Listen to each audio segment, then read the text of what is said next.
Welcome to episode 141 of the Thunder Underground podcast. My name's Trent. This is Jason. And this week we've got close to an hour and a half of punk rock and roll. This is great. Yeah. This is something we've actually been talking about for a while because early on, episode 33, Dave Cantrell joined us. Yeah. For a lengthy talk about just his history in music and what he's done. And he talked a little bit about this at this time because, you know, this has been going on for a few years, and that's been a couple years ago now. Yeah, this documentary, yeah. So we've been kind of looking forward to it, and then once we're here now at the point where this thing's getting ready to debut, and here we are. We got not just Dave, but we got Bryan Crain, who's kind of spearheaded this thing, and then Terry Waska as well. Yes. So, you know, every once in a while here on this podcast, 141 episodes, it gets to involve punk. Yes. And it's been here and there. Not, you know, we're admittedly both metal and hard rock guys, but we also love our punk. But yeah, I mean, throughout the history of this podcast, we had Chad Malone. Yes. You know, who was featured in this documentary. Like I said, Dave Cantrell. Other guys that we'll talk about here in a bit that are scattered throughout this, and, you know, guys from Street Dogs, and then who do we have? We've had Lola from Redneck Nosferatu right here, the Normandys. Definitely. So we've not done it as much as we'd like, but so this is a really great thing because I know I love punk, but I think you're even a bigger fan than I am at times. So yeah, I mean, it's something I really, you know, I can connect with, and I love just the punch of it. And, you know, this episode we're about to unfurl for you, this conversation was an honor, and it was really cool, you know, kind of learn about the scene before, you know, we were, you know, while we were still kids, and, you know, we kind of just got educated on, you know, what was going on. And, so, you know, this is going to be a good one. Yeah. Yeah. We didn't even mention this is called, like it says there on the title, Old Capitol Underground. Yes. The Evolution and Genesis of Punk Rock in Tulsa. Yes. And it starts around 77 and goes up to the mid-90s. So like you said, that's before us. Yeah. That's basically when we were born. Yeah. I was born in 77, you 76. Yeah. So like you said, and you mentioned in Here to Them, we didn't catch a lot of this till the tail end of it. You know, it was the late 80s that we got into music, of course, as kids, and then it wasn't until the early 90s when we were going to shows all the time. Yeah. So we got to see a few of these bands, but a lot of them, like, you know, TA, Los Reactors, and the stuff they feature was way before our time, and we never got a chance to be a part of that. Yeah, so it was great to learn about all that, and, you know, is, you know, kids going to see these bands, to talk to them now, it's pretty cool, and just to kind of get a feel of what it was like back then was great. Yeah. And, you know, it was a great history lesson, and really looking forward to seeing this movie. So speaking of the history lesson, let's play one of these songs. Let's do it. NOTA is probably one of the most featured bands in this doc because they're one of the most famous punk bands from this area. This song's called War on Wankers.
War on wankers, what you gonna do?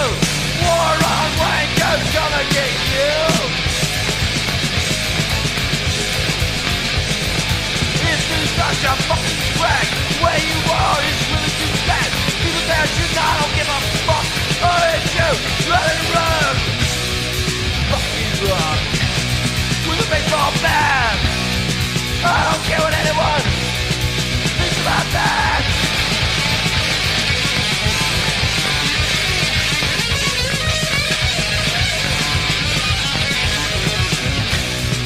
Fuck you up with a baseball bat. I don't care what anyone thinks about that. War on wankers, what you gonna do? War on wankers, gonna get you. War on wankers, what you gonna do? War on wankers, gonna get you. War on wankers, war on the wankers, war on wankers, war on the wankers. War on Wankers from NOTA. I mean, that's just a great song. Like, we were sitting here before we were recording this, doing a run through on this song and the song we're going to play here in a bit, and both of us were kind of singing. We couldn't get out of our heads. Right. Singing this song while we were waiting to listen to the other song, you know? Yeah. But I mean, you listen to a song like that and you really hear, you know, it sounds like classic underground punk, but at the same time, you really hear how stuff like that influenced thrash bands. Definitely. Because, you know, I don't know if Anthrax ever heard NOTA, but when you're listening to that, Anthrax being one of my favorite bands, I really hear where they got something. You know, I mean, Definitely. we know that Charlie Benante and probably other guys in the band are big fans of Husker Du, and, you know, that goes along with all this stuff as well. Mm-hmm. So, you know, and that's obviously what they talk about in this doc, is it this branches off into the thrash stuff as well. Yeah. Yeah, it sure did. Speaking of thrash, later Pitbull's on Crack, That's right. you know, is featured in this as well. Steve Ray's been on this podcast a couple times. And I mean, he's a big part of the history of the heavy side of Tulsa music. And another cool thing to point out with that is, you know, we just did an episode last week with Sprout from Screaming Mutiny. That's right. And this is a guy that, Sprout's close to our age, and he's only been part of the music scene for a couple years in Tulsa. Mm-hmm. You know, he came from Kansas. And, you know, he brings up Steve Ray and what he's meant to him and how, you know, much he's been a part of his music and that kind of thing. Yeah. There. You know, so that kind of shows a lot for this guy because, you know, Steve Ray's been around since we were kids and still to this day influence people that are currently making music. That's right. You know, what else can you say about Steve Ray? I mean, Oklahoma Braves, that's what he's doing now, and they're amazing. But yeah, Pitbull's on Crack, that was, it was so exciting to see a thrash band, heavy band, you know, from Tulsa, you know, that was kind of like, you know, that was our thing, you know, kind of right up our alley. I don't know, if you never saw him back in the day, I don't know what to tell you. You missed out, that's for sure. Yeah. Well, you can see little snippets on this doc. Yes. But one thing to point out, you know, he was on here recently. I think it was episode 110. And then way back, he was one of our early interviews. Yeah. And let's tell this story in case you haven't heard that old interview. Was we went and saw him. One of the times we saw him was opening for Lucy's Fur Coat. Yes. And he kind of chuckled when we said that because I guess he's not a big fan of Lucy's Fur Coat. I don't know. I don't know. I can't even remember. Anyway, the point is there was literally like 18 people in the crowd. And of those 18 people, us and our friends were like 8 of them. Yeah.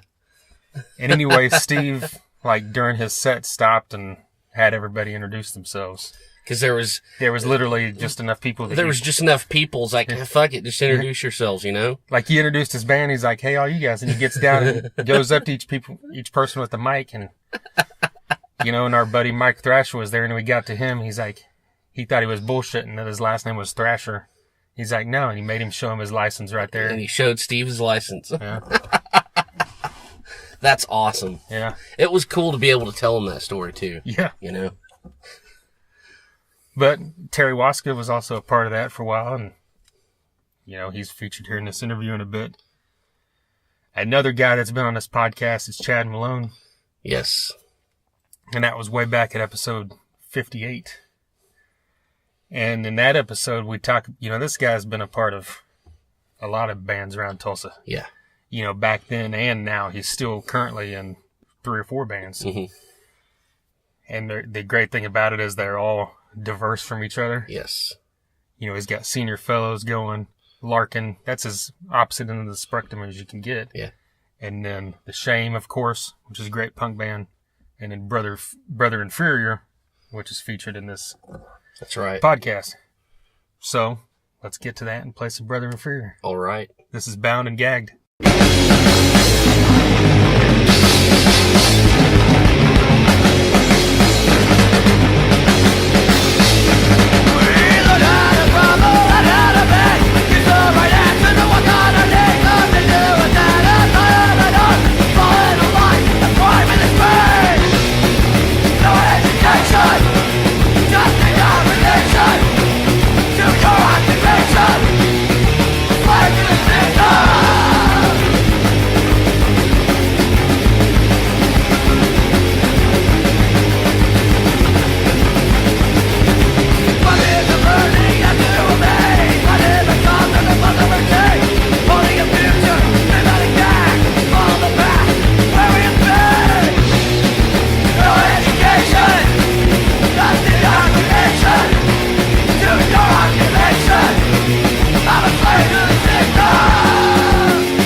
Bound and Gagged from Brother Inferior, straight out of Tulsa, Oklahoma.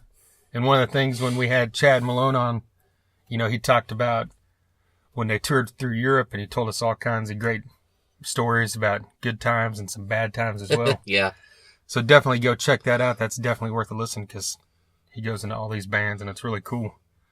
But yeah, Bryan Crain, Terry Waska, Dave Cantrell sat down with us for well over an hour and told us all kinds of stuff about this documentary and old stories. And another thing to point out, one of the guys that's featured in this that wasn't part of a band was Kay, who was part of the Tulsa music scene. Yes. If you were around back then, you knew who he was. I mean, I never even spoke to him, but I knew who he was because I'd seen him there. Exactly. And I know you said that you had a run-in with him once or twice back in the day. Yes. Like you said, probably every band did. They used to have, you know, you could just do like an open mic thing and go get on the list on a weeknight at the Eclipse.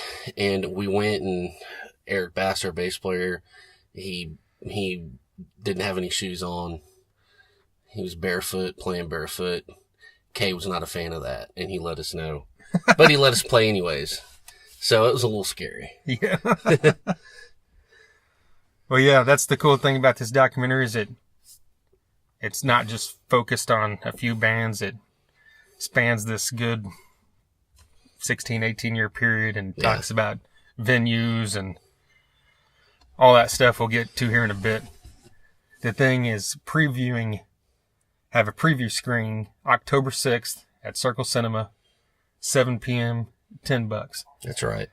And the cool thing about this is all of that $10 from every ticket goes to the Circle Cinema. That's awesome. And this is a preview screening, and this actual premiere is going to be later, and I'll talk about that and what's going on with that. They're doing a Q&A after the showing. Yeah. I think there's actually said like a reception before the showing. Mm-hmm. There's probably food and drinks, and I think there's a performance, and then, like you said, a Q&A with these 3 guys afterwards. Yeah. So if you listen to this and there's something you don't hear that you want to know about, get out there and ask them. That's right. And then afterwards, there's an after party at the Blackbird on Pearl, which used to be the Eclipse, right? That's right. So anything else we need to talk about before we get into this?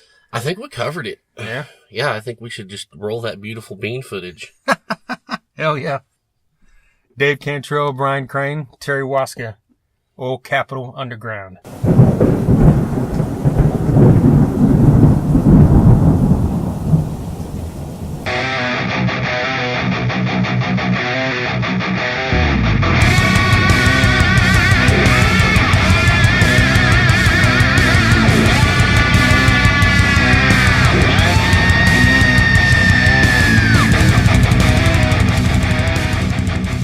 Yeah, it goes from the late 70s to mid 90s to where it's like, That's all the post And punk it- kind of stuff. So and it's a great line Pitbulls and bunnies and because when thrash, it's like, yeah, there was some thrash, but it went more on the metal side, like the, like theatrics and yeah, and all that. They weren't really in the punk scene, but like Asylum was because they drew the punk crowd in.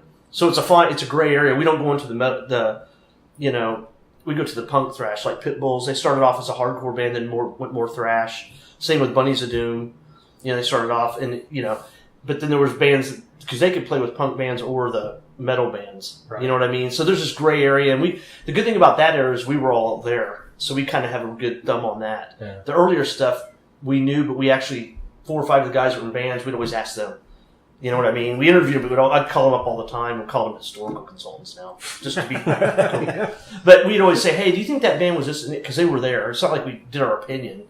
We did our research. And it's like, okay, is that to make sure? Because some of them was like, that didn't sound like Food Chain, Sarah.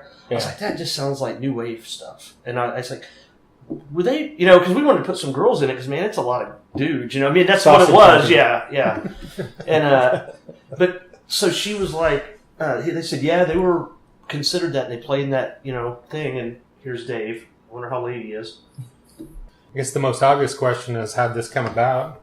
Whose idea was it? Where did everything start?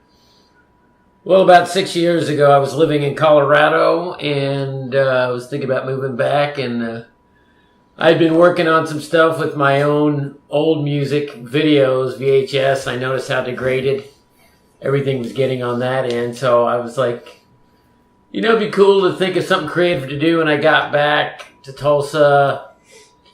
Maybe I could hook up with some bands and make a documentary before all that stuff, turns to dust. And I called Bryan, and apparently he'd been thinking a very similar thing. And so we, for the first couple of years of this project, did some long distance work. I'd come to town a couple times a year, and we'd collect videos and do a few interviews, and then it just kind of snowballed from that, especially once I got moved back. Yeah, we, it's been we really got going on it in probably 13, 12, something like that, a little bit. 11, we just, like he said, we got interviews and stuff, and then he would come back and visit, and we'd have it's like, hey, here's what I got, because I got my own equipment, started my own LLC, doing other things. And I was like, okay, got a camera, all my own gear now. Because, my day job's been TV for years. So I want to do something on my own. And I was in the scene, too. All 3 of us were back in that scene. And that's how we kind of met in the 80s. So late 80s, I guess, wasn't it? Yeah. But yeah, I always wanted to do something on the scene with music involved because it's such a unique thing for Tulsa. I mean, it is around here, rednecks and crap, So he came back, and we've been in communication. We're friends anyway besides this, so it was like we always talked about stuff. And then, when he moved back, it made it a lot easier because, even though I was editing and shooting and stuff, it's like, you can't work in a vacuum. And then Terry got jumped in later. That kind of whacked into, wasn't it? yeah, I would kind of waited till it got farther along to see what I needed to do. Yeah. He does a lot of the art and stuff and illustrations in it. And he did the title graphic. So, but yeah, we didn't have a name for it for most until about 2 years ago. Yeah. We started throwing names back and forth, and it just kind of came up. We didn't want to call it something obvious like Tulsa. Right. We wanted to come up with a clever title, but And it didn't really have a direction until about, 2013, 2014. It was just, he would complain, he's like, we need to have an idea where this is going. And I'm just like, let's interview this guy, and let's interview this girl, and let's get this band's video. And we just stockpiled it first, and then kind of chiseled away at a storyline as it developed. yeah, originally we were just going to do like our generation, like mid 80s to early 90s, but we'd already did so much of a backstory with a few other older people, not older people, but generation before us. I was like, why don't we just do the whole thing? I mean, we're that close. Go interview some more people, and so we kind of late 14s when we did that, I think. Yeah. Yeah, so I just kind of blew up the beginning of it and started over, and then went from there. And because we were like, yeah, I mean, it'd be silly to just leave out basically 8 years. Yeah, originally it was going to be like an hour long and kind of start with NOTA, who were like the original hardcore band. And kind of like NOTA and their offspring or something, the scene that kind of came post NOTA before, the first wave or second wave of generation after NOTA. But then they were so intertwined in the early punk scene in Tulsa that it was, we couldn't deny that. We had to go back and get all those other guys that at first glance seemed maybe kind of new wave or lighter, but at the time, late 70s, early 80s, was considering really off the wall and cutting edge here in Tulsa. So we respected what they did. So we added a lot of other stuff that we didn't originally plan for and that we didn't really even know about. Just as we interviewed people, then it would like branch off and like, well, we'd go talk to this person recommended. And we found out what they were doing or who they were involved with and how far back the roots go. Yeah, and it was like, back then too, a lot of the stuff was kind of new wave and punk. It was the same thing. So sometimes we had to, call and say, hey, you sure this band is kind of, we have like Roger and Anthony and Greg Sewell and Roger a few Scott others. from Los Reactors. Yeah, a few of the guys that were in those bands and in the scene, and we'd always call and ask them questions like, are you sure? And they said, yeah, they were in that same scene. It was all kind of mixed together, and it's all told in the story now. I mean, the interviews told it well, how it changed and evolved.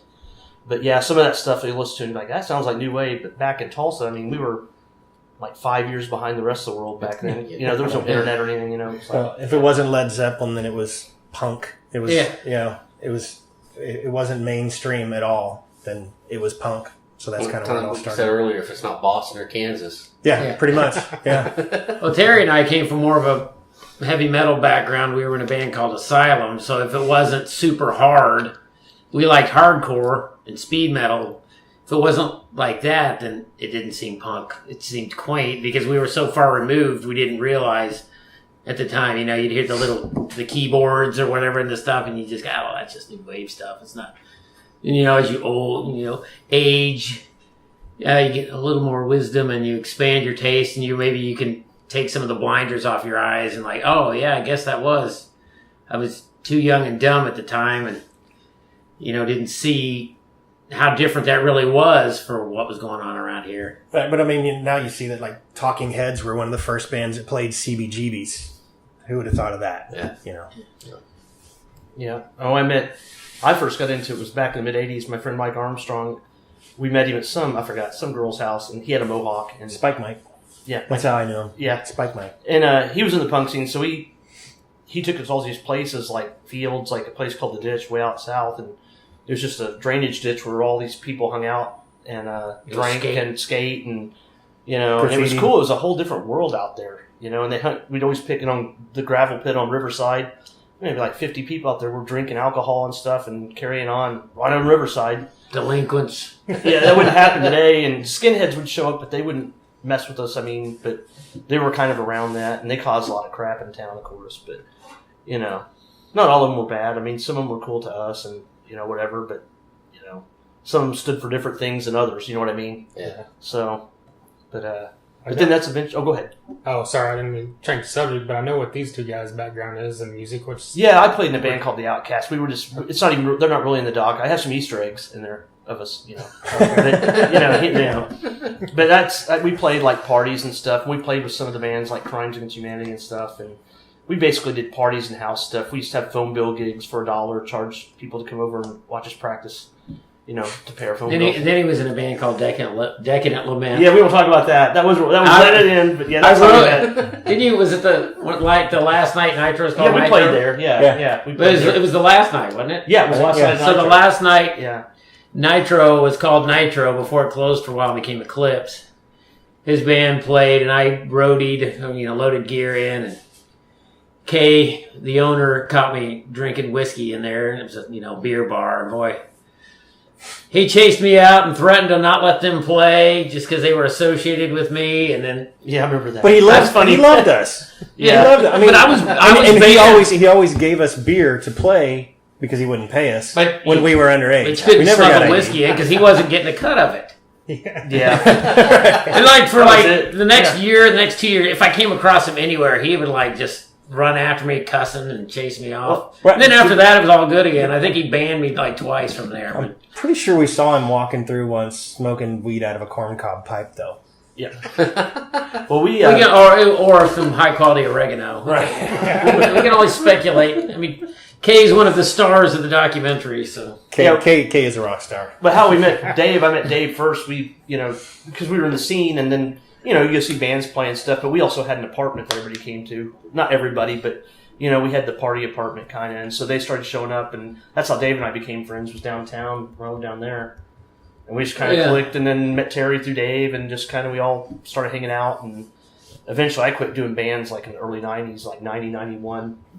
We did the Outcast thing again briefly, but then we hung out, always went to their shows all the time, and we'd go see other bands around town, and, it was a fun time. It was different than now. I mean, it always changes, but right now you couldn't catch anybody on Riverside like that. I mean, Well, it could be the same. I mean, if it is. there is no way that we could possibly grasp what 18-year-olds are doing now. I mean, late 40s. So it's like, is aware, we'd be aware of what they're doing as much as our parents were aware of what we were doing.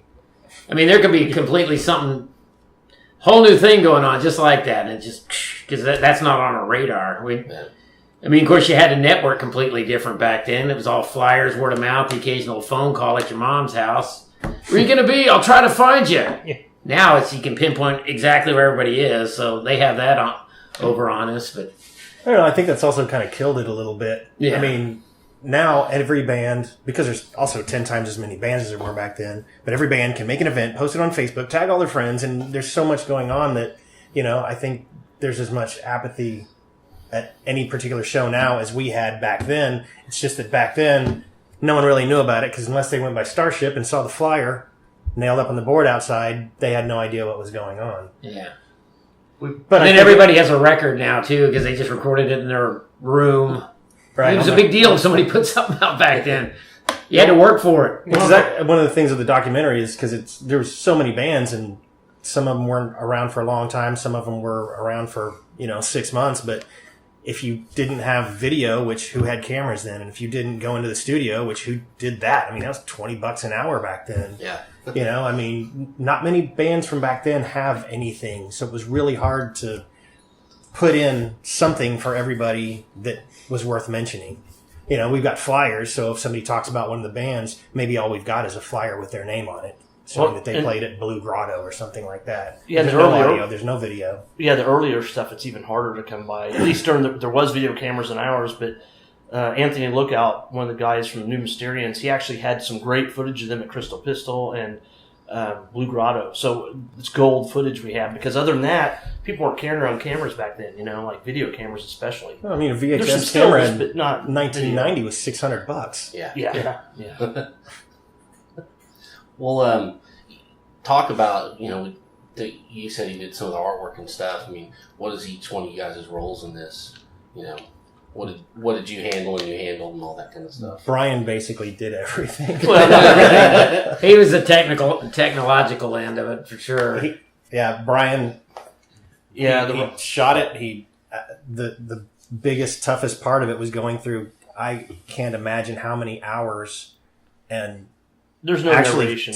Turning it into a story, turning it into a narrative. I mean, but I've done it at work, so it just takes time. I mean, putting all the sound bites together with the music. There's no narration because that's kind of old hat. I mean, not saying it's bad, but it's all sound bites and music, and then just let that. I wanted to do a voiceover, and I wouldn't let it. Yeah, and also Dave. Once we 1990. did all the interviews and stuff to fill gaps, I knew we directed all the questions at Dave. So when you see his interview up, it's stuff we needed. It's not a narrator, but you know what I mean. he would I'm fill the connecting gaps. point A to B. Yeah, you know. yeah. So when I had gaps, it's like I wrote them all down. Then we went and did an interview with Dave, and it was able to fill and keep it, going. So Yeah, I'm the historian in it. yeah, So that was basically my role. Is I would suggest we had a basic core group of people we knew we wanted to interview with some, and I would go beyond that circle and we debate this and that, because I had a list of like 50, 60 people, and he's like, well, we can only do so many because we're only going to use like a couple of minutes. In a couple of minutes, someone talking on a documentary like that feels a lot longer. You know what I mean? So but we pared it down, and I came up with a lot of people to interview, and then I bugged them all. I'm the one like, I know 3 years ago you found this picture for us, but now do you have a picture of this? yeah. It's hard to keep up because after you're going, usually you have a huge, like at work, you got several people working on it. Somebody does this and that, and it's all us. So it's like, okay, Dave, where's that flyer? Because a lot of the music tracks too, I have to play over the phone because back then they're Untitled 1, Untitled 2, Untitled, and it's like, well, hey, Terry, and he said, oh, that's a cover song because it was so, I couldn't tell. And so there's all that kind of stuff, and, always message it. The bands, everybody in this is really super cool. And, they'd always get back, say, yeah, that's that song from here or whatever, the name of it's this. Because you want to make the spelling right and all that stuff. You don't want any, got to be accurate. And there's some that even the bands then had no idea what the titles were. Wow. Yeah. Well, it's only been 35 years since I heard that song. And so it's called Jam in D or something like that. Maybe you had a lot of that stuff. Yeah. Well, what did your running time end up being? Right at 2 hours. It's like 2 hours and 40 seconds right at black at the end, right when it fades to black. So Was We it tried to hard get to get under it to that point, or was it? No, it was just going to be what it is. I didn't time it down. It was just as I You weren't went. trying to get it. No, to not an 2 exact hours? time. No, only on the credits because then I was like, okay, at least get kind of an exact time at the end. You know what I mean? It's like, but yeah. Originally, we were trying to keep it at an hour because it's like, well, no one's going to want to sit through that because there's not just this one little era, and then it's like, well, let's go a little back a little bit farther now. Yeah, instead of just starting at the with the end of NOTA, it's like, why did NOTA do this? Who was before that? All the older stuff with the New Mysterians, and found some old Joe Christ interviews, and it went all the way back to when the Sex Pistols played here. So actually, that's kind of the starting point. Okay. One of that in the beginning too on Facebook, on social media. Oh my God. Oh yeah. People are like, well, are you going to do this and this? And it just got chaotic. What about my band? Yeah, What we're about just my getting band? going. It's like, People what on did there you do? just, You're a cover band. What the hell are you talking That's about? the only nightmare because it's a necessary evil, but at the same time, man, it's like, geez, people chill. Well, We had an original. We wrote a song. Yeah. So we didn't interview everybody from every band. We cast a net and let the few tell the story for the many. Now the few is over 30 people. But then there's still the people that, they feel left out, or, well, you didn't talk about my band. It's like, well, maybe, I think your band is actually in it. We just didn't talk to you directly, know. We had people getting mad because they knew we weren't going to talk. We weren't going to mention it because Asylum and another band had this rivalry, I think. I don't know what it was exactly. But they're like, well, screw you guys, right off the bat. But then turns out people talk about them, so they're kind of in it. We've got pictures, we've got flyers. So we didn't tell them they're in it, but. Well, then also when people would say that, I was like, well, what do you got? Or if it's not kind of in the music, I'm like, do you have footage of you playing at this specific club? Because not only do we talk about some bands, we have some bands featured, and then other bands, shout outs and that, and then we feature some of the main clubs throughout the years. So it's like any footage we got from those clubs is gold. Yeah, so if you got that, our Club Nitro section has a lot of footage of different bands that we don't really go into in the doc, but it just gets them a little shout out and that they're playing at Club Nitro. You see the classic Nitro backdrop, just to show the diversity Nitro had. Mm-hmm. Yeah. Well, I did notice, like you mentioned Sex Pistols, and I think I saw some other stuff in that group over the past year. You guys focus on national acts that were playing these places as well, not just It's the not Tulsa really acts. It's not really a focus. It's just like the Sex Pistols and Ramones. Yeah. Greg Sewell had some phenomenal pictures of Sex Pistols and Ramones, and they talked because that's where the genesis of it all is. Yeah, and then I got some Channel 6. I've got a lot of stories from Channel 6 with permission. I got some people down there, but they're cool about letting use it. So I got like a little, but it just adds to the story. And we got like Keith Morris. He was in town with Off from the Circle Jerks. Yeah, and Black Flag. And we're proving that Tulsa was legit, basically. Because someone played on a dirt We just wanted an outside perspective because somewhere. he played here in '85 at the 424, which was downtown, and he once we told him, he remembered that, you know, I mean, we brought him a picture because Dan Reif, one of the guys at Ock, had pictures of it. And but it's just a flavor, and his perspective on Oklahoma during that time, you know, playing here and what it was, how we were perceived out, you know, from other states. And if we have pictures of some of those bigger bands at some of those clubs, like at the Crystal Pistol with the, you know, Husker Du and the Descendants, or we'll show or the them that they Descendants actually were at were here. 424, but our Black Flag at the Vortex or whatever, anything that kind of shows how we interacted with the outside world, that we weren't completely insular. Yeah, a lot of people don't believe those bands actually came here, you know.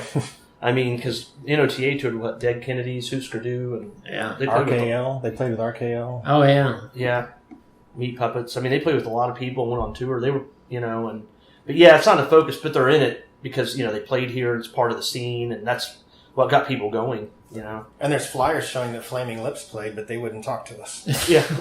Well, they played at Nitro, and I guess back then they weren't, you know, the consensus is when they started off, like a lot of bands weren't that great. After 4 noise years punk. of trying to get They finally it, got he- back with this. He said he's not interested. Yeah. It took him 4 or 5 years to say he's not interested. And only because they're an Oklahoma City band, but they played at Nitro a lot back then. And I think they played Crystal Pistol too, but yeah, but they used to open for NOTA. We always heard Wayne was cool about doing those interviews, and we thought, okay, you know, we'll ask him. And it took a few years, but he just, for whatever reason, didn't want to do Well, it. he's so much about shameless self-promotion, really. I mean, look at his That's Instagram. Terry He doesn't Waska. shut up. Yes, this is Terry Waska talking crap. Well, that brings up a question I wanted to ask. Was there, you know, I guess besides Wayne, was there anybody you tried to get that you couldn't for any reason?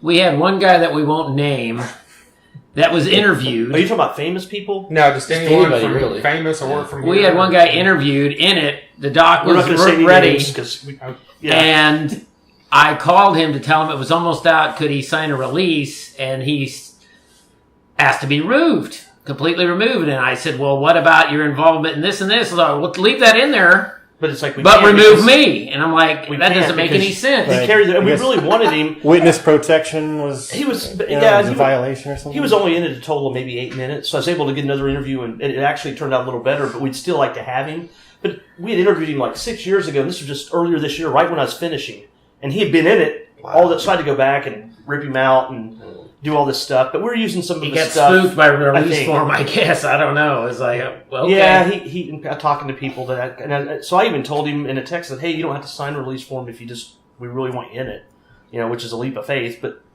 nothing. He So just that's the only problem we had. Otherwise, everybody's been really, you know, good. Yeah, and we got Tex Montana before she passed. Yeah, that's like 6 2 months. years. trailer. That's cool. Yeah, she was a great interview, and it was like 2 or 3 years later than that. You know, it was I sad. think she died less than a year after that interview. She died pretty quick. I can't remember the timing, but it seemed like, wow, really? Because it seemed like, yeah, it was quick. Yeah, it was sad. Didn't expect that. She was very charismatic, you know. She was good. We have an old interview with Joe Danger, Joe Christ, whatever. You know, he was in Los Reactors. He passed away in 2007, but we had an interview they let us use, and we were able to put that in, which is really cool because he was a big part of the scene back then. He's one of the main driving Early forces. Yeah, he got the Blue Grotto going. I mean, as far as he didn't start it, but he started getting the bands in there and stuff, and that's told in the doc of it too. So Generated the early punk scene. Curated, that's what they call it now, yeah, right? curating. Yeah, I curated the shows there. So what's probably one of your favorite parts of it, or favorite interviews that you got? I guess I should say all of them Wow. since we're being recorded. Yeah. Since I'm sitting here. Whatever most memorable, maybe. You know, there's a lot of things, but I would say almost the Baby M part because you got a lot of different aspects to it, and it's real quirky and cool. And Brandon Holder, who's our drummer, and he was Leon Russell's drummer the last 10 years before he passed. And but he was also in Pitbulls, right? Yeah, he was a later. Afternoon. But that, I think we both, I mean, all the stories are great, but for that one, it has so many like ups and downs, and it's so weird because they had like a cult type house, and they had blood rituals to be in the band and all this stuff. Yeah, Yeah, this for is real. for real. Yeah, and then Comstock, you know, he passed away in 2004 from a drug overdose, I think, and that's so you got the whole spectrum there. I mean, but yeah, I don't know if it's favorite, but it is definitely one of the more different stories in there for sure. Yeah. So And the lady that has the old Baby M house, I think she owns Empire now.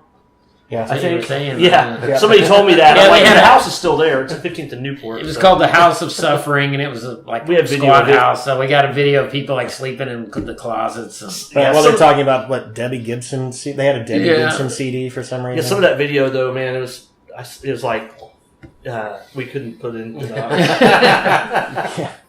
Yeah, but Brandon had that for us too. He gave us a bunch of cool Baby M stuff. So, and so did Brian Durr and a few others. They had some. we got some rare NOTA footage, which is pretty cool. And Yeah, Bruce came up with that. Bruce is the bass player, and he's been real helpful on the doc too. He's one of our Yeah. historical guys, and he about 6-7 months ago, or I don't know if it's been that long. He said, "I got to film this really good footage." Man, it was went great. through my storage unit and found this. It was great. Yeah, so we popped that in, and so it's great that we waited this long because people just suddenly come out of the woodwork and be like, "Hey, I got this and that," and Yeah. you know, Well, you kind of mentioned that before Dave got here. Like you said, there were several guys you would call. You know, oh One yeah, of the questions yeah, like who were all the guys that you like reached out to? Greg Sewell, Anthony Lookout, Roger Roger Scott. Scott, Greg Sewell was the Greg Sewell. promoter at the Crystal Pistol. and Bruce Hendrickson from NOTA. Sometimes Dennis Duesenberg too, and Plays an ill-fated. yeah, and then Chad for the recent, like Chad Malone and a few others. But we kind of know the recent, our history. But we'd still call, ask people, hey, and sometimes Chris Dunn. They were in the kids together. So, but yeah, those guys were gold because they knew everything from back then. So we knew some, but when in doubt, call them or email, message them or let them hear a song or whatever. And so yeah, we wanted it to be as accurate as possible. So they were really, really cool. I think timeline-wise, Chad's band Brother Inferior was, in terms of years active, was the latest going band, and so they were kind of ruled the mid to late '90s, from what I could tell around here, and there was probably a whole scene at that point that we don't go into because we're wrapping it up. Then they're mainly included because they came out of Chad's earlier bands, and they started then. But their whole story goes into 2000s or whatever, so that would be like for volume 2 or something. But Yeah. We had to cut it off somewhere. yeah, we're like, okay, we've covered like almost 20 years worth of stuff here. I think we're good. 2 hours. I mean, it's going to be a Ken Burns series after that. Yeah, we didn't do every single band either. It was mainly the big ones, the ones that made an impact, and we do talk about other ones too. I mean, people are like, oh.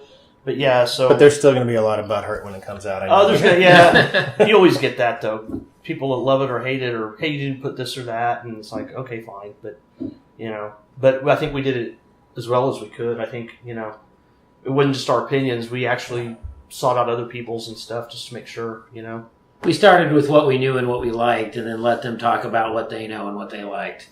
Yeah. So it was like a flowering. Well, was there anything, in the making of it that you learned that you didn't know? Like, because I'm sure there's, probably knew everything. Was there anything you just, Plenty of stuff from the early scene, Yeah. for sure. Yeah. Yeah. We got to know Dale Lawton pretty well, and I didn't know him beforehand at all. And He's another guy we looked he has a talked to very lot. He helped interesting us out a lot. story. Yeah, he went off to L.A. to become a sound engineer and ended up becoming real good buddies to this day with Butch Vig, and recorded all sorts of different acts from he said Soul Asylum to Dave Navarro and, Bad Brains, and, Yo-Yo Ma. Yeah, Del Reese. Seriously, Yeah. he has this whole... he works with a lot of bands out there. and He's a studio when you get to know him, he was like King Charisma back in the day. It seemed like he was probably a lady killer, Yeah. He was like the front dude. He still looks the part now, and he's older than we are. Yeah. He looks the part more than we do. That's for damn sure. Yeah, he does. Yeah. Well, so how is this? I don't know if you want to give stuff away, but how's this laid out? Is it like just from one of those docs where it goes from interview to interview, or is it like a narration or anything like that? No narration whatsoever. It's all sound bites and music, and it carries the whole thing. And that's kind of the way you do it now. Narration, Yeah. it's okay. It's kind of old hat, but most of the docs now, if you watch them, even the punk rock docs we've watched, they're all that way too. And that's not why, but that's just the best way to do it. And it starts off, Sex Pistols all the way through I mean, we even talk. What else? I'm trying to think of. It's generally chronological, but it's interwoven where we kind of bounce around. So, I mean, Pitbull's on crack when it comes to band features. They're the last ones near the end. Yeah, because everybody was going at the same time, so you can't say this band came out on this date and then this one on this one. So you know what I mean? Yeah. So there wasn't really a method to the order at the end. It just felt right because there was like incestual back then. Yeah, Right, and then one band- a lot of bands were concurrent, and One band, Asylum splits up, and He goes Dave to and Stacy go to Bunnies Bunnies and and he Doom, goes and to I went to Pitbulls. Pitbulls on Crack, so that was kind of a lead in to those. Yeah, so that's why. And then Steve Ray married his sister, and then me and Trev from Pitbulls married sisters, and that's how incestuous this thing is. yeah, and then we did. What is? Oh God, I'm brain dead. Before Baby M, we did. The Illegitimate Sons of Jackie O are in it. That's Dan Rife, and they're one of the featured bands. They didn't have a whole lot of stuff, and that's the thing is I tried to use as much stuff from everybody as possible, and we would just bug the crap out of people. It's like, got any more video? And some people, they don't want to go through boxes, and some of them did. It just depends. They don't know where it's at or whatever. It's been, but yeah, it's once it gets to the there's a whole kind of area on venues. Once it goes to our era, we kind of go over some of the venues. There's a gray area where it's overlapped because mid '80s was for the thrash stuff and that. You know what I mean? Mm-hmm. So some of the venues were kind of in the mid '80s. So I had to put it there together best I could because you know what I'm saying. I know exactly what you're saying. Yeah, because Nitro technically started in 84, so it was more of our gender, but at the tail end of theirs. You know what I mean? There's crossover. Yeah. So that was a tough part, but at the same time, I think it flows. So I hope. So did you just have on the early stuff where you weren't as completely familiar with it? Did you have anybody look over it before you decided it was the final? Yeah, we've had people. Yeah, we ran. Well, yeah, we've had Bruce from NOTA came by. Months ago. Yeah. And we played it for some show and told them and stuff. We haven't played it start to finish for anybody but us. But. Yeah. So they're cool with it. We've kind of talked about getting a really small place and inviting a bunch of people that are into it for fact checking and all that. But I'm kind of afraid of too many opinions. Yeah, because I think we fact checked a lot throughout the whole thing. So I think we're good on that. So at that point, you would get 30. You just never know. You open up a can of worms. So, but after the viewing, if there's something glaring that come up, it's like I can still fix it. It's not like it's going mainstream right now. It's more like, is this absolutely wrong? Because everybody remembers things their own way. Right. Yeah. Because one guy, when he saw it, we showed him a little segment, and he was like, well, actually, it happened like this. I'm like, is generally this true? This did happen, though. Here, yes. Okay, well, outside of a small circle, no one's going to care about that much detail. And again, it's opinions, because somebody else had a different opinion. Yeah, you can't go off in the weeds too much, because we're covering such a huge time. And there are many stories. There are many stories within a larger story. So the details of each little mini story, I mean, we're going for generalities sometimes, not the specific details. Like, did this person do this? Okay, that's what we don't care if somebody whispered in his ear the night before about it. And, you know what I mean? If he actually did it, then that's what matters, So we got, that's the thing, take your knocks, take your hits. But it's like, is this generally what happened? Because part of it is like, there was a lot of times there wasn't anything going on. We're not talking about that. We're kind of creating the myth. It's like we're taking the interesting stuff from 20 years and condensing it.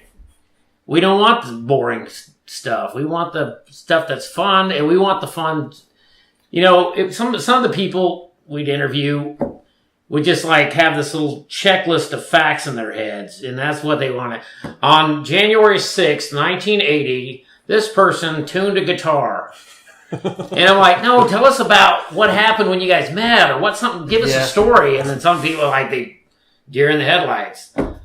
I think that punk rock was a significant reaction to the atmosphere in Tulsa. And that didn't happen. We watch your stories just occasionally, what I'm saying. That's you have to loosen them up a little bit. In an interview, some people are nervous and you have to loosen them up. And I've done that for years. So it's like, okay, so you start chatting with them and they get over it. But a couple people came prepared No, it wasn't bad. It was just they knew, like, they had to say something that was, like, scripted. Or it's like, no. Just talk to us. And, you know, we eventually got it out of them. Yeah. Yeah. Get the lighting right? Yeah, exactly, yeah. Lighting's not good for me. No. That actually No names. That happened on one, that's it. That was probably Steve Ray, right? No, that's the funny thing. Is like my interview was really early on, which is fine because my beard was a lot darker then. It wasn't as gray. But then I see the Pitbulls interview and I'm like, oh, they actually talking about that? Because I got something to say now. But it's like, oh, too late. I can't. Yeah. Well, and a lot of it, it's like talking about that first Pitbull interview. It's amazing when you take this long to make a documentary how things change. Like, unfortunately, someone like, Tex passing, never getting to see it is a bummer. Steve, we thought it'd be funny to interview Steve and Andy in Steve's mom's backyard because she had a pool. So let's interview him in front of the pool. And he goes like, I'm so glad you did that, Dave, because that pool is no longer there. It got damaged from a storm and they just filled it. Yeah, we interviewed Tex at Crystal Pistol 2.0, and it's now Yeti, and it's gone. And then he did a drive-by at an old house place that Chad used to run called the Central Underground. That building's been razed now. It's no longer So we actually there. got that. I shot, put the GoPro on, drove around town. There's a lot of GoPro shots. So. And then we did a lot of interviews on 6th Street at various parts that have now been gentrified. Yeah, and the thing is, I didn't want the interviews to look too pretty. Sometimes we had to do them inside, so set up lights. But for the most part, I don't know if you ever saw this Dogtown. That I want it to look like that, where you're just outside and it's just great. Maybe some iconic things like the Driller or something, but then just like brick it. We'd always find these cool, like ugly areas. You want it to be like immediate, kind of handheld, not real pretty, and all that stuff. We wanted to that's why I was kind of patterning it after when I started it on the interviews. Yeah. I'm in front of the porn store. Yeah. You There and you go. Stacy. There you go. But yeah, we just took them when we could get them. We want to look kind of immediate, like man on the street kind of thing, and woman on the street, whatever. But that's a news term, man on the street. So that's how old that is. But Person on the street. yeah, but we tried to do them like Your unique. sexism makes me want to vomit. We didn't want to get them like necessarily in a pretty setting, and just what I mean, because it's punk rock. We want to look like outside, gritty, and all that stuff, but. So a few of them we had to set up because of the weather. So it's like, okay, let's light this guitar behind him and make it look, So, but.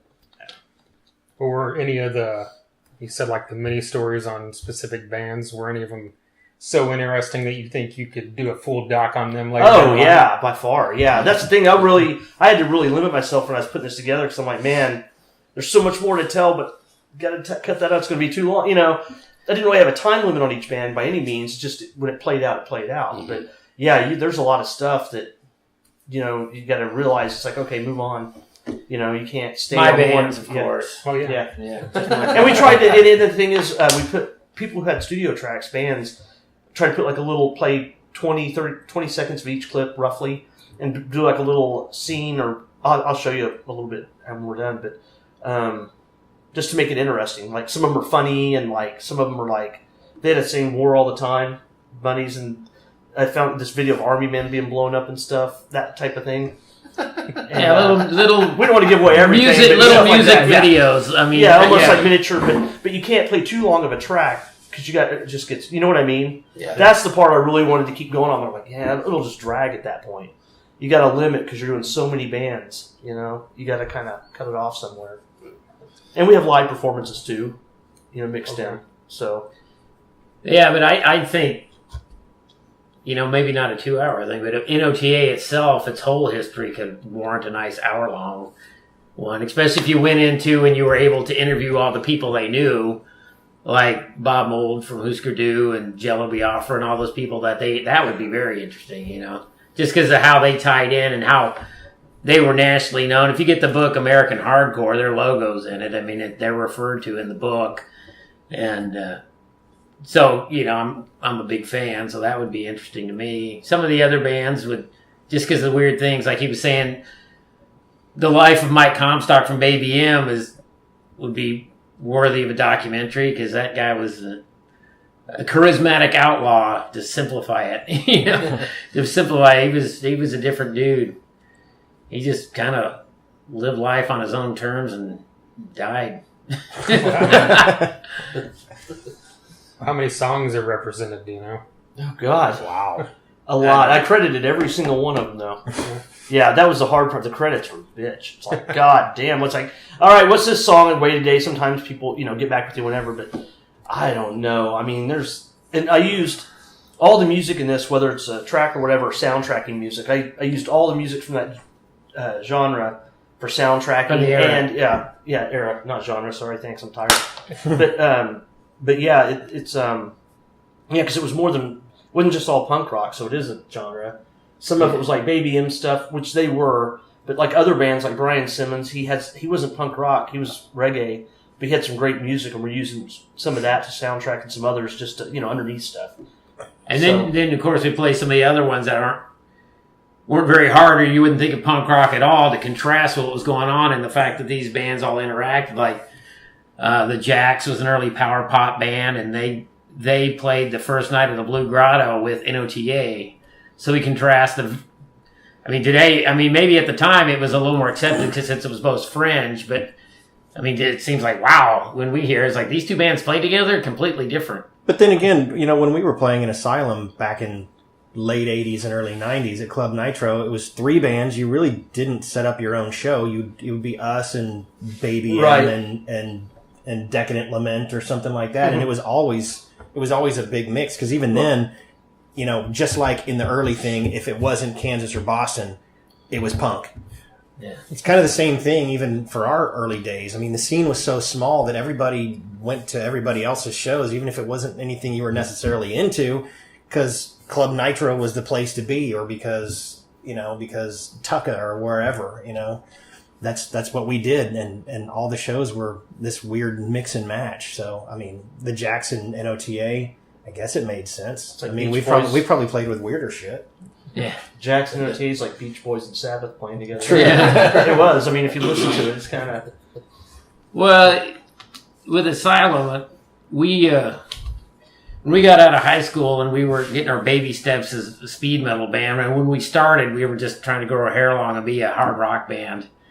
Heavy metal, mid-'80s, whatever that, not glam, but it wasn't until the end of high school that we started getting into the thrashier stuff like Metallica and Slayer and Anthrax. But at that time, all the heavy metal bars were all 21 and up. There was one called Rockers that you only had to be 18. Hair metal. Yeah, and that was, yeah. You had to play a lot of covers to play that whole scene.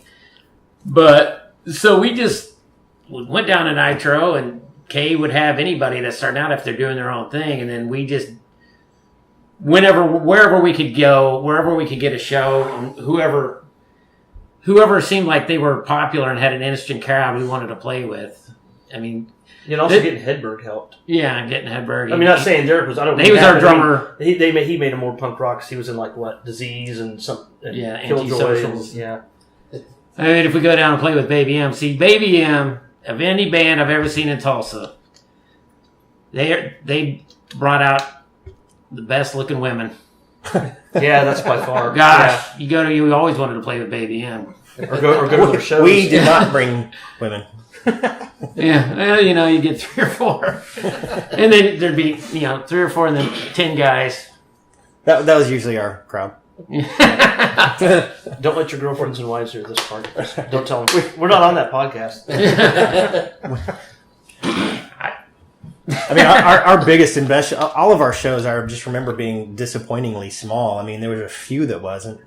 We played, the first time DRI played here, they canceled, and we went down to the Canes and plastered flyers all over the place, and that whole crowd for DRI came down to Nitro. And luckily we got video of that, so it looks like we were popular. Oh, we were huge, dude. What are you talking about? Didn't I just say we're creating the myth here?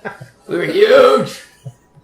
Well, you've got this preview screening coming up. What else is, in store for this thing? Well, what do you want to do with it? Well, we're doing a preview screening, not a premiere, because we entered it in several festivals and found out through Chuck Fox's circle that, you're ineligible for festivals if you have a premiere and distribution like DVDs. So we're holding off on all that. We should know this fall. We may know as early as this month. Okay. But they have several months to let you know. So once we do this, we'll play the waiting game with the festivals. If we get one, that's super God, that's great, man. I mean, then we'll go from there. Yeah. But if we don't, then we're going to go back to the circle, do official premiere, maybe a week run, look for, distribution on our own or whatever. But we're crossing fingers for the festival. So And we entered a few overseas. yeah, Barcelona and Warsaw. yeah. There's in Poland. There is an I don't know if I found that American. You didn't? I don't know. There's an I'll have American to remember. film festival, just American films, but in Poland. Wow. So, and the entry fee is free, so I'm feeling pretty good about it. And the Plus, circle- I'm a quarter Polish, so I I'm totally, a ringer here. I totally thought you were joking about the Polish. No, Because I was like, enter Barcelona, because I was like, I want to go there. And he's like, or if we can't do that, let's do Poland. I'm like, oh, Hopefully, it's that's not at the top of my vacation list, know, it was but that would be cool. I found it on this website. It's like the top, I don't know, 25 festivals worth spending the money on, and that one was actually on it, and it was free. So Yeah. and the circle. that's why it's worth the cool. money, probably. But, Circle said they're doing one next year, so he said it could be in that. So maybe they got more lax rules or something. I don't know. we entered Sundance, but we're that's kind of our long shot. That's the flair. Yeah. So I guess you kind of, like you said, you got to wait till you hear from all these before you decide on Right. everything else. Like, Yeah. Right, it's we gonna planned be on the premiere. distributed and all that stuff. Yeah, this is the first solo thing for me, so I didn't know that until I went down to meet with the circle, and Chuck educated me. He goes, "Oh, you don't want to do that because you'll be an L." He explained the whole thing to me. So I was like, "Oh, okay, cool." So he goes, "We'll call it a preview, and that's what it is. It's more of a private preview thing, not a premiere. So we're not accepting any money from it. We're letting because also they're nonprofit, so they're getting all the ticket sales. Usually they split it, but we're like, no. For one reason, we can't take it because it would be considered ticket sales." Right. And so, and another, they're being cool. I mean, it's a cool place, so it's not worth, let them have it all, Yeah, they're having a whole event. Yeah, they're doing, an event. Bringing, what is it, the Tulsa Film? Yeah, I haven't looked. I've been so busy. Oh, On the other it's stuff, I some- haven't looked I yet. can't even remember. There's a reception at 6, and there'll be things going on. And on the October 6th, when our movie screens, and then the documentary will screen at 7, and then we'll do a Q&A after that. And then an after party at Blackbird, which is the old Nitro. Right. Yeah. I saw that. So is the Q&A the three of you? Or? Yeah. We're just gonna have Terry answer all of them. Yeah. I'm just gonna say I don't know. Yeah, and the thing with I'm gonna Terry, walk in with a bandage on my head. with Terry, I'd run into things like this theater, Boomer Theater, and a few other things. I don't give her the whole thing, but Terry would illustrate. If we couldn't find a picture of it, because you also have to have permission. You can't just grab any random picture and put it in. You got to, dot your I's and cross your T's. But he did a few illustrations that we needed that really were, I don't want to name them because it's like, okay, but you know what I mean. He did like quite a few. Mhm. He also did the cover art and the logo, the flyer you see, all the titles and stuff, and There was a then cutouts for 3Ds and all that ton of stuff. Yeah, Goes on and on. anytime there's a picture where the background's doing something different than the subject, that was just Photoshop stuff. I'd layer it all up and send it to him. Now put it in After Effects and make it weird. Move. And what was it? Somebody was telling a story about some skinheads, and Brian used a really old drawing I had done for one of Dave's poetry books, and I thought the drawing was terrible now, and I'm like, nope, don't put that in. Let me redraw it. So I redrew it, and Yeah, they were really I drew cool. a bunch of different skinheads, and I put them all in Photoshop layers and sent that to him. And I put a picture of a bar scene, which was, what bar was it? I think it was, It was something from the archives. Icon, I think, or something. I don't Yeah, remember. so- I made it look nondescript, so Yeah. nobody knows. Yeah. So he was able to kind of animate that to go with the story. Yeah, made the characters move. And Yeah, simple stuff, but it looks funny. It's great. I mean, the skinheads are. I mean, Terry can really draw a skinhead. I just look in the mirror these days. Yeah, That's right. Yes.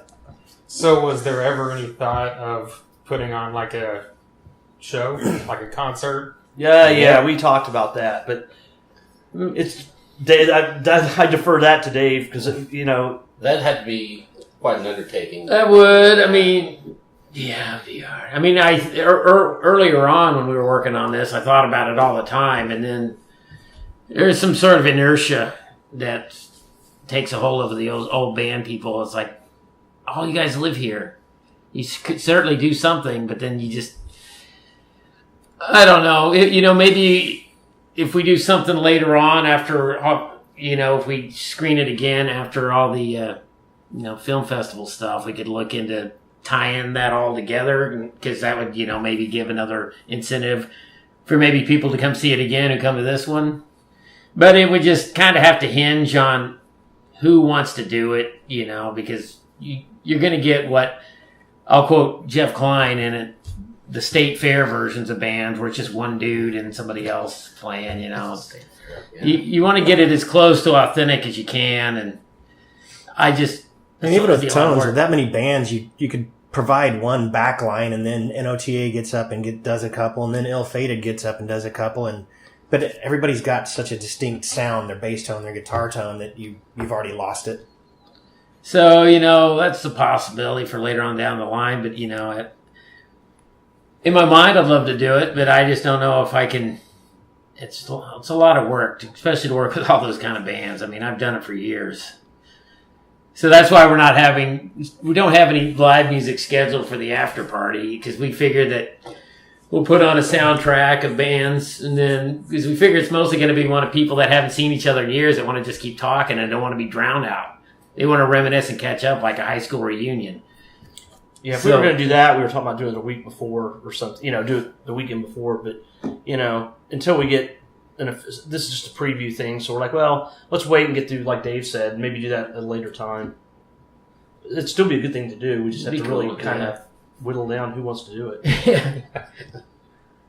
So, kind of off subject, but are you any closer to your retrospective you were talking about putting together? Yeah, I don't know if it'll be vinyl, but I've got a test master supposed to be coming in the mail. So I'll put it out in some form soon. I've narrowed it down to 30 songs. So yeah, hopefully I don't realize how long I've been talking about it till Facebook memories say 5 years ago, and then I bring up some memory where I'm talking about it. I'm like, yeah, it's almost like the documentary's like, I just need to finish that and get it out, and just whatever happens after that is the next thing, But I'm waiting. Actually, I had to do a test master, and I'm seeing how it turned out, because it's from 20 some odd years of different recordings, and they're all going to sound different, but you want them to sound somewhat cohesive. Yeah. And then I don't know if I've just listened to them too much that I can't finish. It's like, it's never quite right. But yeah, hopefully I'll send you one. It should be done soon. I'm done. I just got to be done with it. Yeah, probably. Yeah, it's been a while.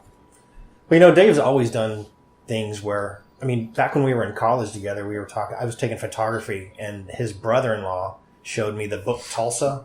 Have you seen that one? It's old, from early 60s, kind of the underground greaser scene. By Larry Clark? Yeah, the director Larry Clark, but he's from Tulsa. And it's, these greasers and, showing this guy, they're digging a bullet out of some guy's ass after he just robbed a liquor store. And they're showing people shooting up and all that kind of stuff. So, and that was 1963 in Tulsa. So it's kind of this really gritty underground. But I had this camera at the time, and I was like, oh, I want to go out and shoot all these bands, and someday we'll put out this big great, black and white art tabletop book of the bands, and that never happened. But that actually turned into Dave going back and getting these recordings from all these other people, and so he's put out, Rhythm of Damage and these other Welcome to Tulsa, these old anthologies. Cops back in the day. So. Yeah, which were just, a lot of it was current bands going back to, old Los Reactors and stuff like that. So, Dave's always been trying to, curate the music. Yeah. There's always projects, Tulsa's Dave Grohl. Tulsa's Dave Grohl. Yeah. Terry has to probably grimace a little bit when he sees an email from me. What's he want me to do now? What's he want me to do now? Can you do a cover for me? Can you do a flyer for me? It's got to look good. I can't do it. It's got to look good. I know you were probably joking when you said part 2, but is that something you guys have considered at all, or I don't down know. the line? Is that just I think there's so much stuff that it is getting missed just because there's you can't put everything in it. Like we were talking earlier, the actual metal thrash scene gets kind of skipped because it was sort of from a different place than the pit bulls and the bunnies and that sort of metally stuff. I think it would be cool to someday just put out a book of photography of just, and you can put everybody in there that way, everybody gets a shout out. If you were, played a couple of shows, as long as you were an original band and you were on the scene for a while, I think that would be cool to do. As far as a part 2 on a documentary, it'd be great. But, this one wound up expanding so much from its original focus that, it contains its own prequel. Yeah, no kidding. That's a good way to put it. Yeah. And, even though, we're still playing, we're still in bands, it's, I kind of think after that whole post-punk era, it sort of, all of a sudden everybody was in a band and And are we the right people to tell that Exactly. story? Yeah, I was going to say, that's the thing. Maybe I definitely want to do something after this, but right now we just got done, so we're going to wait. And this one took a long time. Yeah, so it was really, this is one of the most, hands down, the most comprehensive thing I've ever done. So I do want to do something after this, but yeah, I think Dave's right. Let maybe somebody in that generation do it, because they probably have a better thumb on it than we would. I think there's different scenes that would merit a documentary. I think, the early, electronic industrial stuff could be interesting, Yeah, and we had a lot of that here then. Yeah, we did. And that Painted Orange and Red Groove, going way up back. through Yeah, there was a ton Yeah. of other bands back then that weren't in here. Not that we didn't like them, they just weren't in that genre, But yeah, there's a whole alternative or whatever they call it, Yeah, the '90s alt rock scene. But at that point is what I tried to point out. The alternative rock was it wasn't really alternative, because at that point, by the mid '90s, when you had Z104 come out being the Edge and all that, and when it was R.E.M. is mainstream. It was Yeah. Green Day was mainstream. Offspring was mainstream, or Stone Temple Pilots was considered alternative, but that's about it. That was like the lover boy of the '90s. Yeah. It's not saying whether or not it's bad or good, but it's. Well, that's putting down Loverboy, though. It became a whole different thing. It wasn't the internet made everybody in a band. And that's what I noticed at the time, because it's like when we started out, it would be. And you have a house party and people are sharing this little 50-watt PV, and then by near the end of the Bunnies, all these bands that are like 5-10 years younger than I am, they're coming out with their parents are a lot hipper than mine were, and they already have sweet pro stacks. Oh yeah. And and they're getting that kind of we're going to put you on Edgefest and all that stuff. It's a whole different thing. Not saying it's worse. I mean, there could have been great bands, but it's just a different thing than what we did and what we experienced. Well, there was one band, even in, was it the mid-'90s, the Mantras, and they were a good band, kind of a hippie vibe, and didn't they spend $50,000 on their recording? Some I heard it was like insane- 10,000. Wasn't Pete in there? I heard 50. Oh. Yeah. Regardless, 10,000. Yes, Pete. Even if that's what it was. That's still insane. That's insane. Yeah. Yeah. I had a lot of guys two guys that had played in the Bunnies of Doom at different times. And here's an interesting story, because I was asking, Steve Beard was the drummer of the Mantras, and the guy who put all that money down was the singer, who dropped out of the band something like not long after their CD came out. They were one of the first rock bands. They were kind of early 90s, because I remember them being one of the first bands in town to have a CD. Like, wow, you're on a CD? That's great. But he said the singer got lost in Alaska and is presumed dead. Wow. Yeah, that's what Steve told me. And, I don't know when Steve's pulling my leg or not, because he's got a different sense of humor, but that's what he told me. Who's the singer? Or can we not say the name? I don't remember his name. I didn't know him. I never met him. I knew all the rest of them quite well. I mean, I grew up with the bass player, Chris Foster, and he's busy in all sorts of bands these days. But yeah, the Mantras, they were kind of, they had that, wasn't so much, they had that psychedelic look, like a lot of those English bands like Stone Roses or something, you know what I mean? Were Stone Roses English? Yes. Yeah. What did you call that scene? I don't know. I don't know. Hippie, trippy, English groove. Kind of hippie, but not super mainstream, stuff they played on 120 Minutes back in the day. Cool, man. Well, we appreciate you guys' time. No, great. Thank Thanks you. for having Thank us. you very much. It was awesome.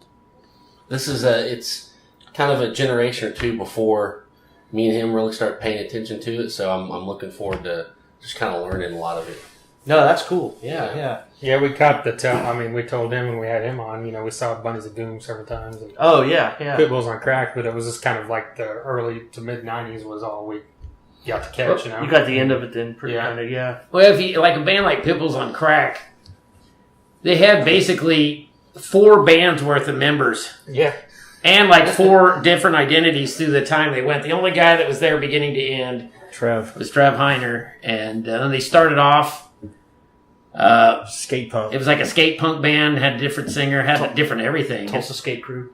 Yeah, a couple of guys were in a band called Tulsa Skate Crew, and then they like the rhythm section, and then they joined up with Andy Williams and Trev and the singer Eamon, and then Eamon split, and they replaced the drummer, and then Terry joined him after Asylum broke up, and so that was almost like part Mark II. If they were Deep Purple, it would be Mark II. That was kind of the punk metal crossover. Yeah, then era. there's getting a little more metal. And then they had when the Brandon Holder era when he was on drums, and they did a whole overhaul then, and they were kind of like the mid-tempo groove helmet kind of metal. Yeah. And then they changed over completely again. And Bunnies of Doom kind of did that too, because there was a Bunnies of Doom before I joined. But We saw them at the Beehive, the other original Beehive. in the original Beehive. Yeah, I remember that. But so if you just know Pitbulls on Crack from the end, There's no telling. you wouldn't. That's just. Well, why are they even in a punk rock documentary? This is just as heavy metal can be. But if you see it, they were totally like a skatecore band or something in the early days. Well, I did play the last 3. So at the end of Pitbulls, literally when they broke up, Larry Schaefer called the next day and said, "Hey, do you guys want to headline the Halloween Freakers Ball?" So they called me up and they called that lineup. And they're like, "Do you want to do this?" We said, "Sure." We had one practice the night before and we went on and did it. That would be a finger quotes classic lineup. Right. The 92 through 94 lineup, would you say? Or did you hang, were you in 92 there? and a half through. Almost 95? Yeah, I don't know. I don't remember. I think it was 91 through 93. Man, that's what's the evolution, because it changed, our generation, when I first met my buddy Mike, he was listening to punk rock, but also he putting in Megadeth and Metallica. And so that's where it was going to the heavy, it all just kind of morphed and changed. And there were still a couple of traditional, mainly Chad at the time. Chad kept it true. Yeah, he was the one that kept the tradition, but all the other ones it just morphed into that. And now it's gone back now. There's a bunch of young bands the last 10, 15 years that... There's a lot. There's a they're big doing the old hardcore school scene type stuff popping up again. now. So it all in cycles, it all I even happens. saw a band from Oklahoma City, and they were kids, and they were doing the English ska punk thing, which blew my mind. They were actually really good. Yeah, I went to some punk show once, and this dude had an old school suicidal patch. I'm like, did you get that from your dad? How old are you? By the way, Dave discovered there's salt in Dasani. Yeah. Discovered what? There's salt in Dasani. That's salt water, Oh, so really? if you're looking to quench your thirst, it's not going to do They're it. making you drink more Dasani. When I see, He told me that, and I was like, really? disaster relief people, Coca-Cola shipping down cases of Dasani, it's you might want to cook your spaghetti in that. But that's going to dehydrate you. It's just to make you keep drinking and drinking. My dad told me he used to work for Coke. He said it was just from the Houston tap. It says system, basically. Really? salt added for taste on there. Houston water supply. I didn't know this till a couple of months ago. I was like, It's very dry up in Colorado, and I was going to go on a little hike. My brother lives up there. We went back up to visit, and so me and my boy, we stopped off and let's get some water because dehydrate real quick. And so I showed up a couple of Dasanis, and my brother's grandson was like, "Yeah, that's salt water, dude." And I'm like, "Oh my God, you're right." So just swish and spit. Anytime you feel thirsty, Cut in your mouth. Yeah. if you're not, but it's good for I also canker saw sores. after that tornado hit 41st in Yale, the guy in Reesers was like, "Oh, they're laboring in this hot weather. We're going to cases of Dasani." By the way, if you want more, we're right over here. Yeah. And open for business. I gotta have another. I'm so thirsty. No water will do. Just Dasani. yeah. There you go, Bryan, Dave, and Terry Waska. 3 guys behind Oil Capital Underground. I know there was obviously more people involved, but it was an honor to have these 3 guys. I think Definitely. this is our first first Emmy-winning guest on his Yes, podcast. it is. Yeah. Unless I've missed something with another guy, you know? I don't know. Maybe Shooter Jennings won an Emmy. You never know. Yeah. He could have because he did the music for that show, The Ranch. Anyway, this is totally off subject. I don't. Rein it back in, Trent. Come on. Right. Old Capitol Underground, The Evolution and Genesis of Punk Rock in Tulsa. Preview screening next week, October 6th at the Circle Cinema. I'm actually going to be out of town, unfortunately, but I know you're going to be there. I will be there. I can't wait. Yeah, I hope other people... Yeah, and another thing to point out is after this interview, they showed us clips. Yeah, that's right. And it wasn't just clips. He showed us literally probably 15 to 20 minutes worth of stuff from this, sections of it. And it was as interesting and as cool as it was built up in my head to be. Exactly. I mean, I think I've said a few times, I can't wait to see this thing. Right. So yeah, it'll probably, once they get past, the film festival season and get a preview screening, I mean, this thing should be out for anyone, I would think, within the next 6 months probably. So Yeah. Definitely be on the lookout for this. Even if you're not a huge fan of punk, I can't imagine that you wouldn't enjoy it because we've talked about many times, any music documentary that's done well is interesting. It is. No matter what the genre is. That's right. That's right. This was quite an undertaking for these guys, and I'm glad it's finally coming out. Yeah, so be on the lookout for this. If this is your first time listening, we appreciate it. Like I mentioned earlier, we've had some punk musicians on here before. Lenny Lashley from Dark Buster and Street Dogs. Yes. Like I said, Chad Malone. Other guys that were kind of featured in this doc that have been on this podcast, like Stacy Lane. Of course, Terry Waska. Well, no, he hasn't been on here before this time, but Derek Sanders and Mike DiPetrillo make, small cameos in this thing. That's and right. They've both been on here a couple times. Who am I forgetting? Of course, Steve Ray mentioned that earlier.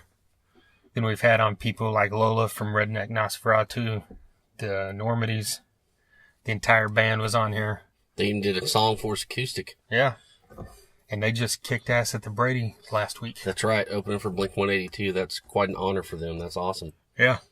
So check out the Normandies if you never had. It's a new generation of punk, but it's not cheesy bullcrap pop punk. It's good stuff. That's right. But yeah, like I said, first time listening, we appreciate it. 140 episodes you can check out. We're on SoundCloud.com/Thunder-Underground. Every episode's available for streaming. You can also find a lot of them on YouTube at The Thunder Underground. Mention those guys. If you like thrash, we've had on guys from Death Angel, Sid Falk, formerly of Overkill, Battlecross, Insight. We've had on guys from metal bands like Superjoint, Corrosion and Conformity. The Obsessed. Yeah. Spirit Caravan. Yeah, a lot of... When you branch off stuff like that, we've had on guys from Truck Fighters, The Sword, Kirk Winstein from Crowbar has been on here a couple of times. Jimmy Bauer from Down and I Hate God. That's right. The list is endless, people. When it's not endless, it's 140 long. So go back and check all those out. We appreciate you listening. We're also on 1027WSNR.com. You can listen on the website or download the app and listen to us every Monday night, 7 p.m. Central, 8 p.m. Eastern. We appreciate them having us as a part of their lineup. For sure. All right. Until next time. My wife would just say, I spoke with so-and-so, and he just like, what it's all about. I just thought it was about Dave and his bands. Like, did you watch the trailer? It's called Dave. It's called Dave. It's called Dave and his Dave band. Capitol Underground. Change it to Dave. Dave. The Dave Cantrell story. Inspirational to few. Behind the music. Yeah. Thunder Underground, y'all.